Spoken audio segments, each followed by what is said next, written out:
Alright guys, BLM here back, more Horizon. I don't remember what we're doing. Oh, we're doing the ruin, okay. Yeah, we're continuing on. So we're gonna do this ruin here. We got, I don't even know if I'm gonna bother with that. I guess I will. And we have another quest there, and then Tall Neck, and these two things. And then main quests, so. Kind of winding things down. I am getting a bit of an earlier start here. Alright, wait, so we have 6, so we should be able to do one of these. Actually, is that even worth it? Really, none of these are worth it, realistically. But whatever, we'll get it anyway. I just want to fill out this tree, and then we'll go and try to fill out that one, and then after that, it doesn't really matter. Alright, what are we doing? Where's the ruin? Is this the ruin?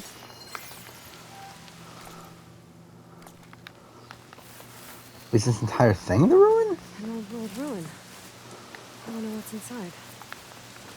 I guess okay. this. Time to take a look around.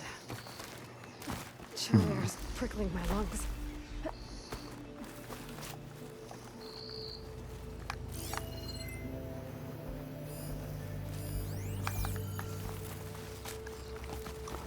Battery. There's some kind of device here. Looks like it needs power. Yeah, so we're gonna do that. Hopefully I can record a decent amount here. Tomorrow is gonna be probably gonna be the last day that I'm gonna be completely free. Well, completely free in the morning, or morning/afternoon, because tomorrow night I'm gonna stream. Can I go up there? Shit. But yeah, tomorrow night I'm gonna stream. Thursday morning I have stuff to record, and probably also Friday. Yeah, I might record like Thursday night, Friday night, but in terms of the days though, I'm gonna have stuff to record. I have a couple of videos that were already planned, and then I also have the End of My Amazing Race review. I have my Australian Survivor review. I need to get started on the recording of that, and then I have one other in the Survivor South Africa video. So yeah. Oh, fuck off. Whatever. So yeah, gonna be busy after tomorrow, but we're obviously gonna play as much as we can. I want to finish this as quickly as possible without like going against what I'm already planning on doing with the game. I will be doing a review of this on my other channel as well. Tower. Looks like another ornament. So it's in the tower. That's how to get in there. Okay. And since we're here, what's this mission called again? The Long Coast. So where's where's the Golden Gate Bridge? Is that this area? Like, is that where we're at? Is that, like, is this San Francisco area? Or what? Because, like, we know it's in the game, and, like, I would assume it's around here. Yeah. What do I want to listen to? I completely agree. I think there's not a prototypical Survivor winner pick here. Like, to the points that we made over the past of, 9 hours of podcasting about this cast, everyone really has their pros and cons, which is great. That's an incredibly well-rounded cast, and while it makes things exciting, it also makes it more unpredictable, and it translates here. When it comes to this tribe and how often it visits tribal council, I think my big prediction for the pre-merge is going to be, I think Top... You're back with Flow. Whatever. Who goes maybe once, but the rest of the losses are split between Vati and Ika. So I think that Vati is a tribe that's probably going to visit at least twice, and so I think that's going to show where the dynamics kind of bear out, because they'll have a couple of opportunities to really, explore and expose how everything breaks down. Okay, do you see a clear leader in this group? A leader? So I think, who wants it?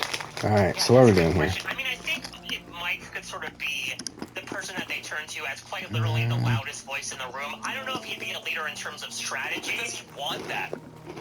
I mean, I don't think... He might not, but I think it might just happen. Mm-hmm. Like, I think age is working for him in that favor. He was a fire chief, so he's used to, leading a troop into battle.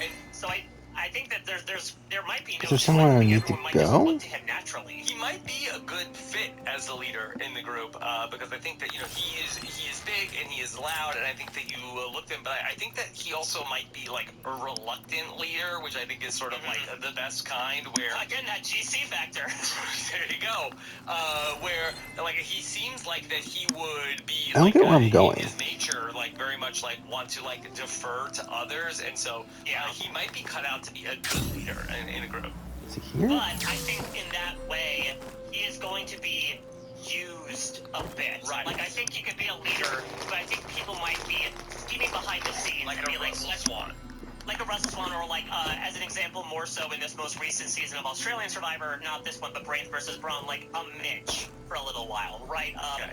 He was perceived as the vocal leader, but he was not the one controlling the votes, which I think is a very clear difference. I think in that way, I think you might look at someone like a Chanel, you might look at someone like a High, even depending on when those two want to kind of come out of the shadows, as probably one of the more outspoken people in terms of strategy. Because you have someone like Daniel, who's very adept, but wants, and then Lydia, but they want to more so like remain in the background, White want to ingratiate themselves, want to be goofy. Jenny also has the lie back and see approach, so I would imagine those two might be our go-tos for gaming. I feel like that Daniel, who I'm rooting for, I think might be the first person out of this group.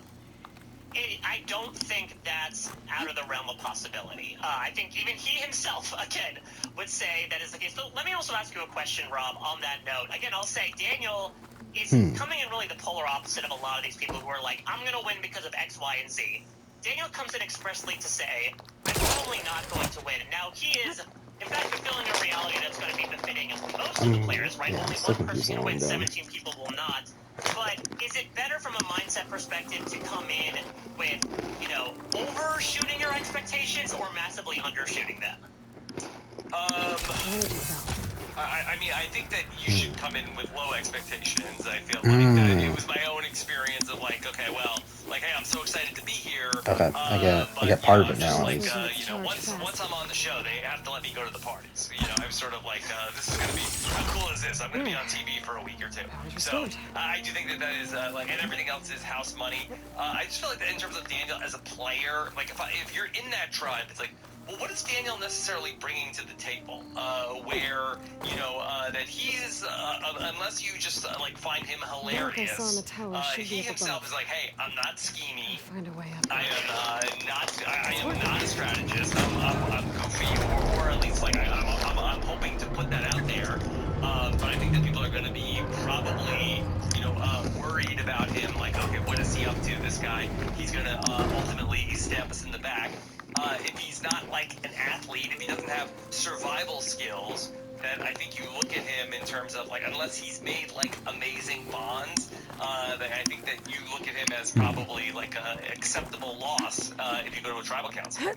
Right, I think the one factor that's going to come in that again really works well for David Wright is the puzzles of it all. Maybe, but I don't know. But again, I don't know how much he's presenting himself for that. I personally think, and I talked about this on Ika, right, with the duality between Romeo and Zach. Neither can live while the other survives.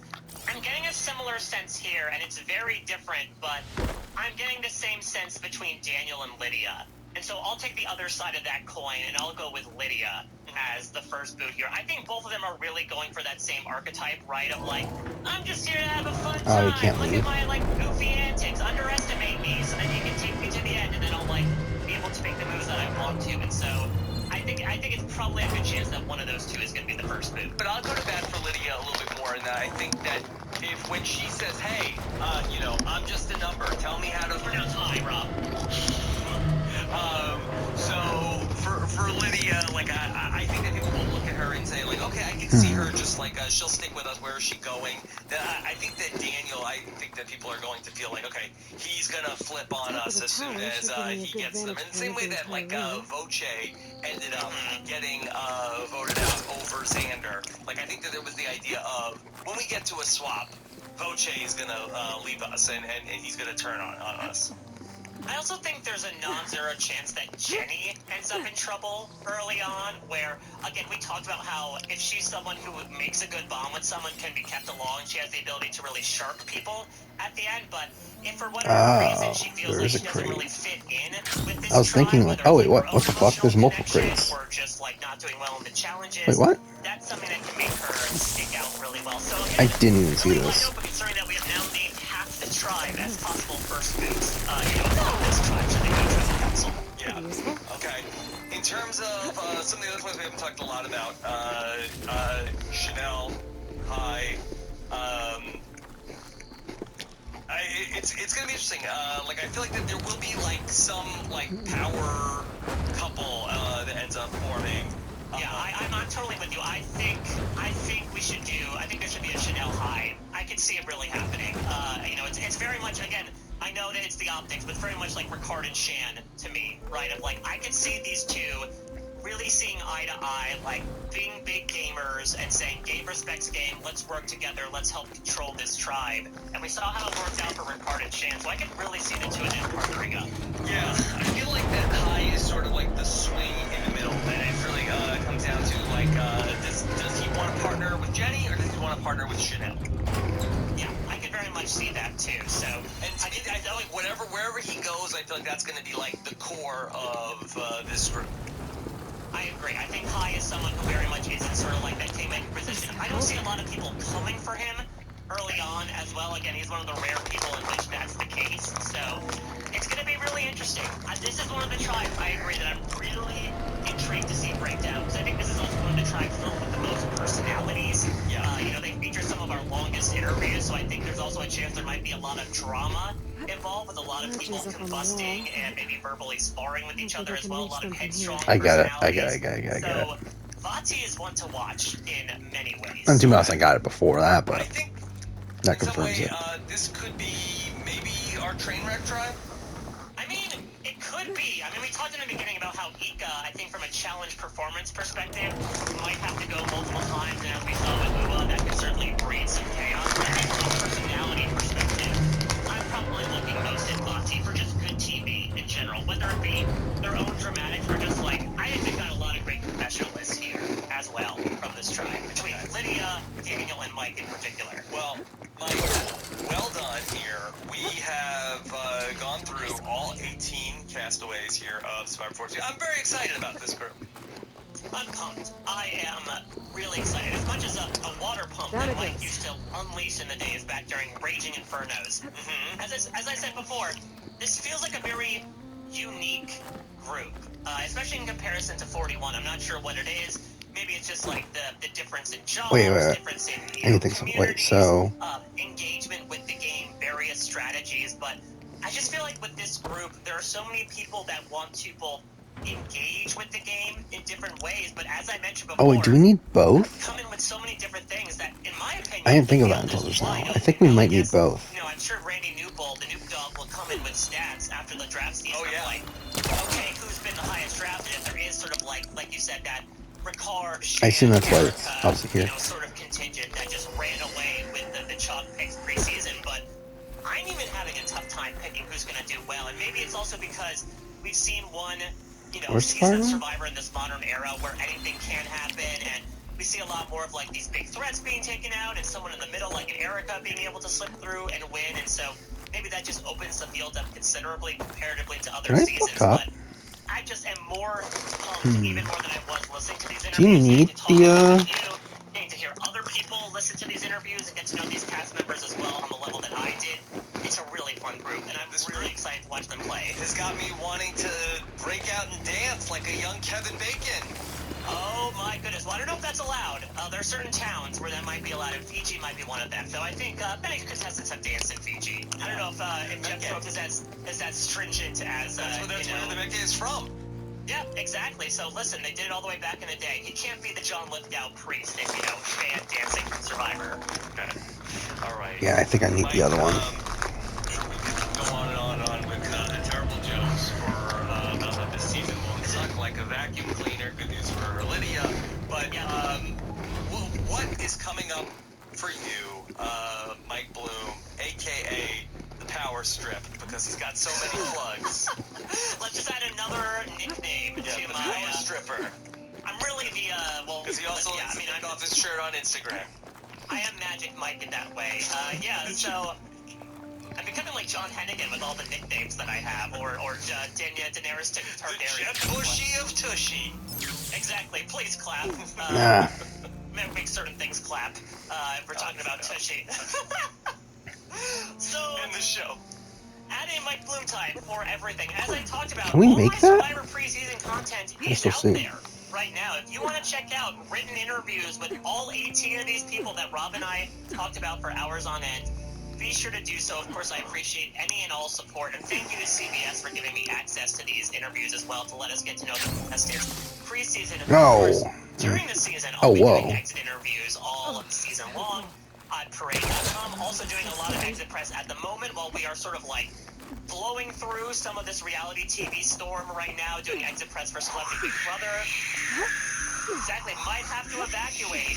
Though maybe in the Daniel Strunk version of Millennials versus Gen X, there is no typhoon. It's just, nice weather all season long. But I'm doing, at the time this is coming out, this will be, I think, the finale of Celebrity Big Brother, so I'll be doing exit press there with all the remaining contestants. I'll also be talking with Julie Chen Moonves, doing one last check-in. Wow. Yeah, doing one last little check-in. I got to talk to her for the very first time preseason. Now I get to do it postseason. 200% more JCM talks in my life. Never would have expected it in 2022. Also talking with the Amazing Race teams as well as they are making their way out of the season. And maybe some other stuff involved there as well. And then over on post-show recaps, doing the usual stuff with the Lost season countdown. Finishing up coverage of The Legend of Vox Machina. I got to talk with my wife last week about The Lord of the Rings, the new series that is coming to Amazon, and maybe some other stuff that is coming out as well as of this coming week. Some new coverage. Another plug going into the Power Strip. New coverage. A new podcast with Mike Bloom. A new podcast with myself and somebody else. It might be a surprise, so I will save the surprise for Friday. Right. But yeah, I will say that Data Scientist High might have some interest in this show that we are covering for season 2. That's another hint. It's a show that is returning and that we are bringing coverage in after the fact. So check that all out over on Post Show Recaps. I also believe, Rob, I'm going to be on with you and my partner. All right. I don't know. I assume I need to bring the thing. We're breaking down what I'm sure is going to be a very sloppy postseason for Celebrity. We don't need an off-season slop for Celebrity Big Brother. Yeah, might need a vacuum cleaner. Sorry, Lydia, to power through with that. These rugs are going to need a extensive cleaning. Mike, be on standby. Okay, and also speaking of the B&B, Leon and I, of course, will be back covering it. Yes. For Survivor 42, I'm pretty sure, I can pretty much confirm that we'll be doing some sort of preseason podcast the weekend before Survivor 42 launches. I'd love to get Leona's feelings on it. We'll do our usual, superlatives. We'll check in on Casual's Corner. I'm sure they have some thoughts about this cast as well. Oh, so pull I'm really lever. What's this do? to be doing another season of Survivor nonsense with Leona over on the B&B. Okay, all right. Wait, what'd that do? We are going to be bringing you a lot more of this Survivor preseason. You're going to want to make sure you're subscribed to Robin's podcast, robbinswebsite.com/subscribe, of course. And if you are really a lover of all things Survivor and reality TV, want to get more involved in this amazing community, head on over to robbinswebsite.com/patron, of course. You'll get access to our Survivor Facebook group, Discord, and our exclusive patron podcast feed, where we produce shows like The Slop, like the Patron 5 for 5, and I have a brand new show that I'm going to be bringing to the Patron podcast feed for the biggest Survivor fans, and a little bit of a tease of this podcast is specifically going to be tailored to future Survivor players. Oh, interesting. Okay. All right. robbinswebsite.com/patron. Mike, I cannot thank you enough for your amazing work, your tireless effort. I am constantly in awe of your motor, of the way that you never are, burnt out, or at least, maybe private, who knows. But to us on the outside, I'm just kind of confused. your passion for your work is just so incredible, and comes out in every podcast that you do. So thank you so much for that, Mike. I mean, thank you. The pleasure, I say this in every sense of the syllables, are all mine. Like, I still am in disbelief that as a Survivor fan, like a lot of these contestants, watching the show when I was 10 years old, that so many years later I get the opportunity to chat with a contestant to break these down, that I get the opportunity to interview some of these contestants and, get the skinny on who they are. But, the compliment makes a lot of sense. I am a Mike, and they like to be called mean motor scooters, so I'm just going to keep on scooting along and hoping my battery doesn't run out anytime soon. All right, thank you so much. Is that the end of it? When you have a dog scooting along, that's when it's time to call in Mike to fix the rugs. All right, thank you so much. Take care, everybody. Have a good one. I guess Kated. we'll go with We this. cut to Christian. He can explain to the audience what's going on. Yeah, we give him a telestrator, and he like a football play, he dissects it. He circles people. Like, this person's gonna play idol, this person, and this person's gonna play their idols nullifier, and this person's gonna go home based off of that. So I think that would be a great idea. Put it on the win. Yeah. The problem here is that, like myself, Christian is verbose and long-winded, and so this would be the longest tribal council in the history of the world. Every tribal council would be at least 3 days long. Yeah. You'd have to take a Put break. it on Paramount Plus, probably. Yeah. Yeah. It would be like the live feeds. Yeah. Like on like an audiobook where you just listen to it at night. Like they just release a separate track because they even play with that. Should I just start Sometimes over? they show Christian talking and then he just merges into another conversation and merges into another conversation. And he's still sitting in the No, same because there's spot no way he talking could have about the gotten same that thing, over here. just covering Yeah, so so much this has to be its topic. own And individual so once thing. they realize they have that, they utilize him to the full extent throughout the entire season. One of the other things that I was really taken by as I rewatched the season, that in the real time, obviously did not know Nick was going to win. I went back and I was really watching with an eye on what is Nick doing versus what is Mike White doing? Because, of course, in the real time, did not know Mike White is going to get to the final three. And I feel like, Chappelle, Mike White does a really, really good job in this season. In the words of my good friend Naomi Calhoun, Mike White was robbed.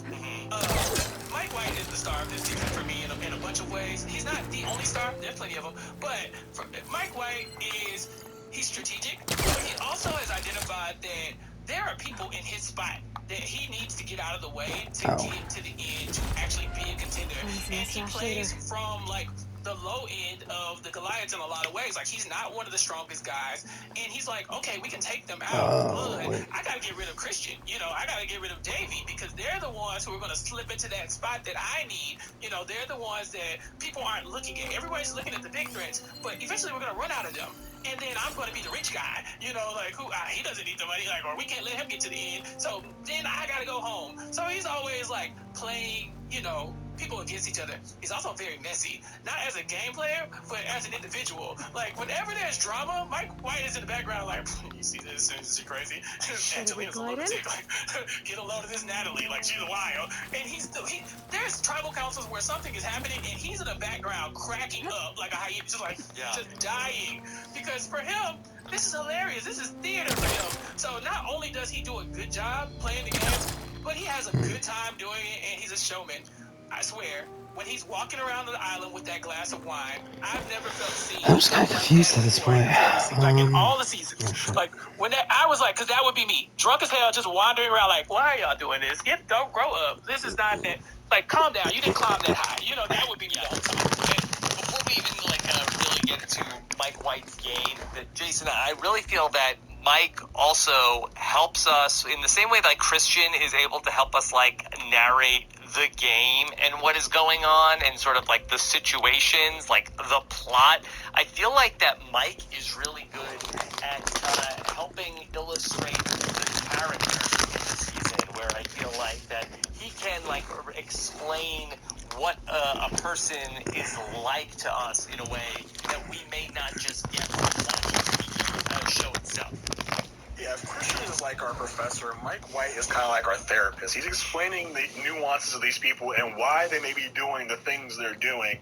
And, he'll throw out some insults in there as well, they're doing this because they're dumb or they're an idiot. But Mike White is a social powerhouse here.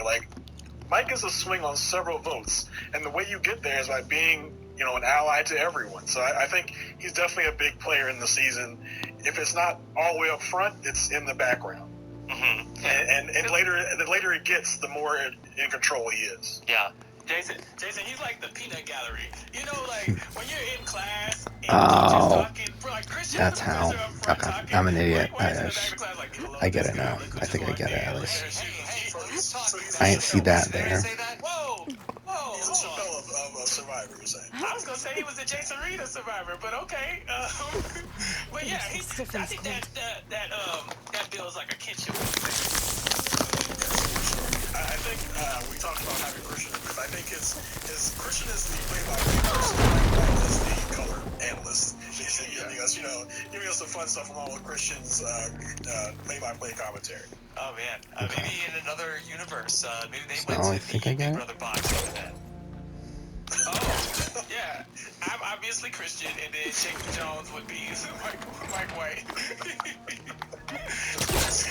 And yeah, just listen. So, Oh, this it's a bit too late. winnable game for Mike White. Like that's the big takeaway where Mike does a great job. I read Mike's quarantine questionnaire, and I had always heard this like anecdotally about how this was Mike's game to lose. It was on the table for him at the final tribal council, and seemingly Mike got a little too much in his head in terms of the theme of David versus Goliath, and had some, I think, mixed feelings about taking this away from Nick the David. Yeah, that's probably a good point. For seasons, we always hear, like, you don't want to go to the end with this person because they have a good story. And rarely does that ever matter, right? You can sit next to a lady with 9 kids, Don, and that person not stand a chance. You can sit next to the like Lisa Welcho, and she not stand a chance even though she was robbed. And then you can stand next to like it doesn't matter, right? Like the only times these people have ever made the difference between a vote is somebody who's already probably going to win, right? Adam Klein wins, he has a touching story. Jeremy wins, he has a touching story. But that's not why they won. But there's always been this person this idea that you can't go to the end with the person with the sad story or with the tale of triumph. But in this situation, maybe Mike's starting to feel that way. Like, oh no, I'm going to be the guy who takes this away from somebody who deserves it, who needs it much more than me, who plans on doing with that money, changing their own life with that. Whereas my life will be fine with or without this. I definitely feel like Mike White should have came in and said, like, I am Littlefinger.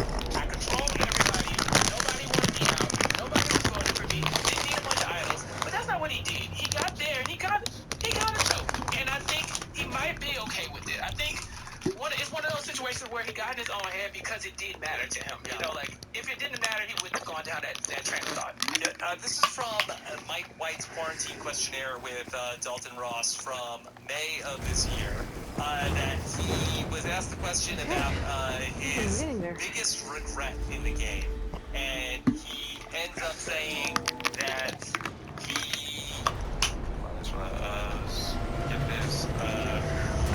He said, my biggest regret is not saying at the final tribal council, John, Alec, Gabby, if you don't vote for me, you will regret it for the rest of your days. I lost all the swing votes that night, but at that time, I was afraid to fight for it. I liked Nick, and he was my friend, and the David vs. Goliath theme made me feel like everyone wanted a David to win.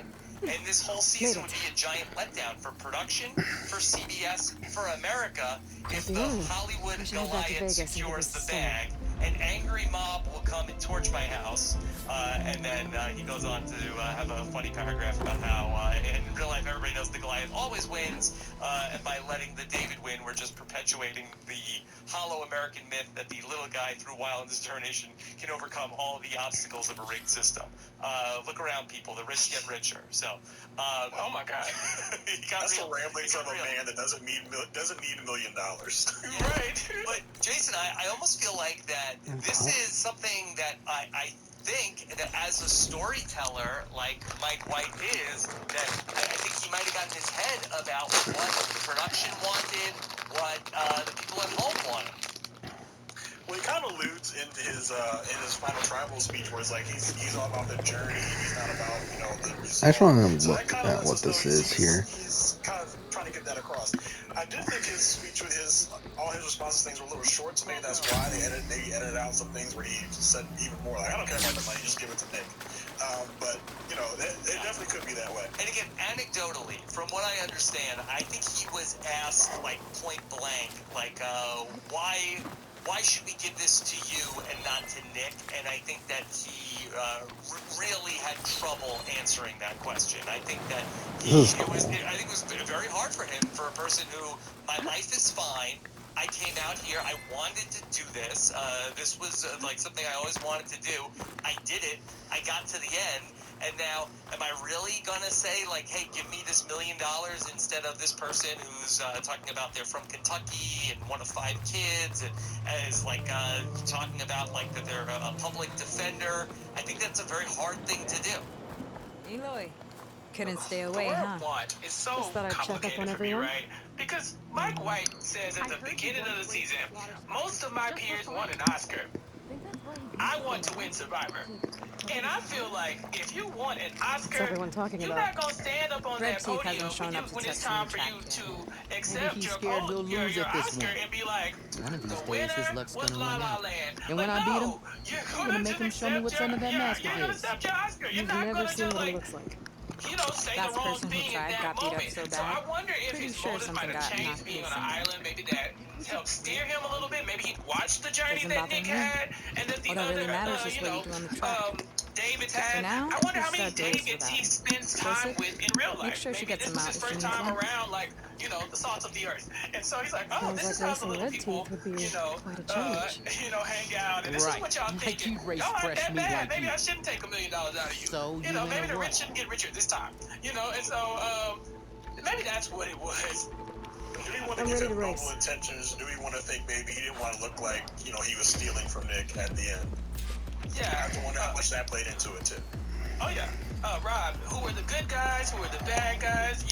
I mean, it's funny because you have these people who come in from the entertainment industry, like you're referencing Penner, you're referencing Lisa, and Penner really tried to, weaponize that to try to get Lisa Welch. Would you want to be seen with the people who are the audience is rooting for level villains? And Mike White is like, do I really want to be like the person that everybody is like loving? That he's like this lovable person, blue collar from small town USA. Now the Hollywood big wig is gonna come in and take $1 million from this guy. Is this really what I want to be seen doing? I mean, and it sounds like that in hindsight, the answer is yes. That he would have liked that. Not that Mike isn't doing incredible. Gotcha now. Shout out to the White Lotus, which people seem to love. Got renewed for season 2. Mike White is doing great, but it sounds like that he might have liked to got the win. Yeah.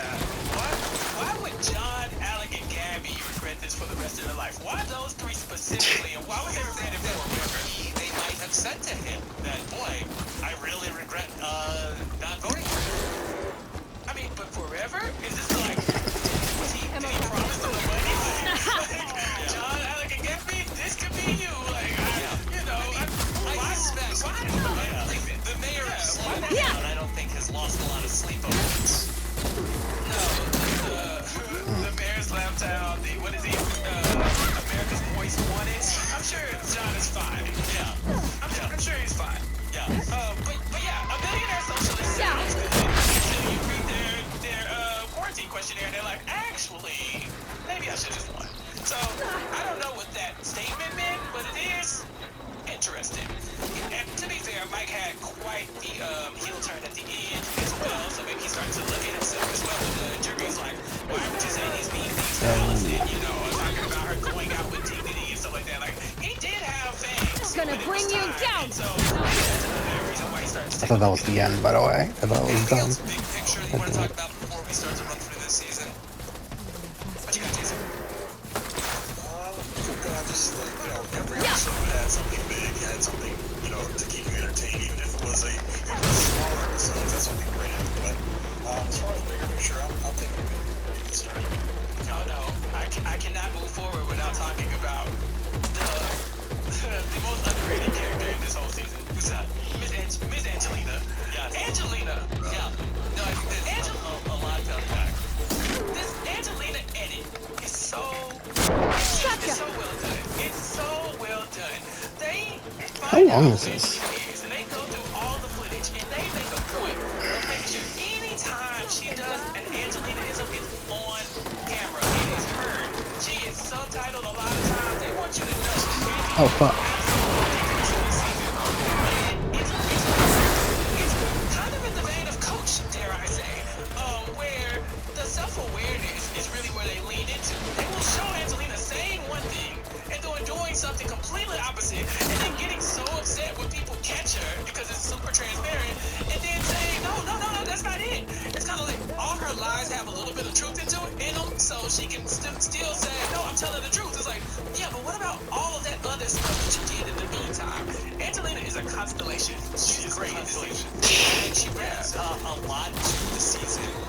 The thing that I struggled with on this rewatch is that I feel like that a lot of times the show makes Angelina the butt of the joke. And you say that, okay, it's not just the production. You see like Gotcha now. Mike's facial reactions when she's getting up, she's asking for the jacket. Did I go to the wrong one? She's planting the fake idol. Oh, shit. She's asking Jeff Wait, about what? the lights. What's going on? reaction Oh, fuck. Did I fuck it up? That was the very end? real, but I also feel like that the show Oh, what the fuck? sometimes We're gonna have to goes try out that of one its again, way huh? to also paint her in a negative light. Oh, that's I also bullshit. feel like Because, that like, she the had a thing, very like, big went impact behind on me. the show when she brings actually up need to a lot head of Go the with the issues gin. that women Survivor players That was face bullshit.